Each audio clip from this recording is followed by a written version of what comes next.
सोलापूर जिल्ह्यामध्ये मराठा आरक्षण आंदोलनाचे नेते मनोज जरांगे पाटील यांनी राज्य सरकारविरोधामध्ये पुन्हा एकदा निर्णायक आंदोलनाची घोषणा केली। मराठा समाजाच्या प्रलंबित मागण्या या 28 ऑगस्टपर्यंत पूर्ण न झाल्यास 29 ऑगस्टपासून बेमुदत उपोषण सुरू करण्यात येईल असा इशारा त्यांनी दिलाय। आगामी आंदोलनापूर्वी मराठा समाजाशी थेट संवाद साधण्यासाठी जरांगे पाटील हे 7 ऑगस्टपासून ते 12 ऑगस्ट या कालावधीमध्ये पश्चिम महाराष्ट्र दौरा करणार आहेत। या दौऱ्यात ते मराठा समाज बांधवांशी प्रत्यक्ष गाठीभेटी घेऊन आगामी आंदोलनाची भूमिका स्पष्ट करणार आहेत।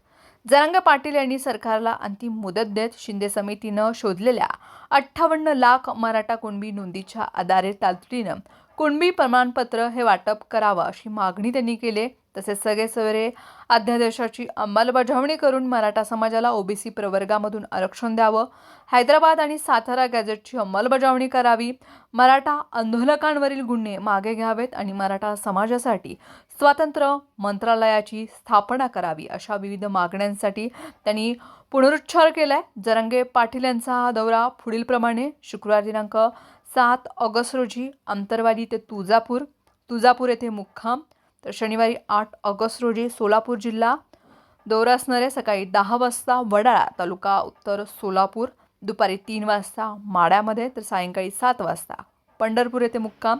रविवारी 9 ऑगस्ट रोजी सकाळी 10 वाजता सरकोली तालुका पंढरपूर, तर दुपारी 3 वाजता सांगोला, सायंकाळी 7 वाजता आटपाडी जिल्हा सांगली।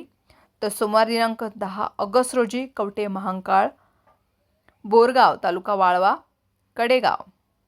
मंगळवार 11 ऑगस्ट मायनी तालुका खटाव, तर कोल्हापूर येथे बैठक आणि मुक्काम। बुधवार दिनांक 12 ऑगस्ट रोजी पाटण सातारा येथे बैठका घेऊन दौऱ्याची सांगता करण्यात येणार आहे। या दौऱ्यामध्ये मराठा आरक्षण, सगळे सोयरे अंमलबजावणी, कुणबी प्रमाणपत्र आणि समाजाच्या इतर प्रलंबित प्रश्नावरती थेट संवाद हा साधण्यात येणार आहे। 29 ऑगस्टपासून होणाऱ्या आंदोलनाची दिशा आणि पुढील रणनीतीचंही समाजासमोर ही मांडली जाणार आहे। त्यामुळे या दौऱ्याकडे आणि प्रस्तावित आंदोलनाकडे राज्यभरामधील मराठा समाजाचं लक्ष लागलं आहे।